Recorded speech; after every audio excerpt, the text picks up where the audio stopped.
ngayon, on social media, people really want to be viral, to get viral.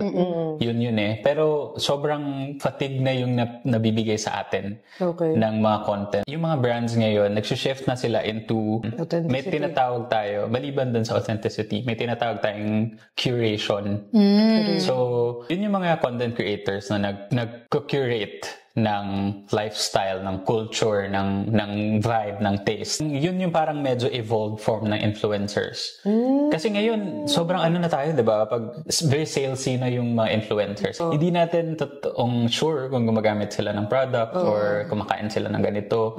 But for the sake of sponsorships, yung collaborations nila with other brands, na yung authenticity ng iba. Nakikita natin, or ng mga marketers is, doon na sila sa mga curators talaga na influencers or content creators. Hindi na sila yung tipong, follow ko to kasi viral, parang ganun. Naghahanap na ng taste yung tao.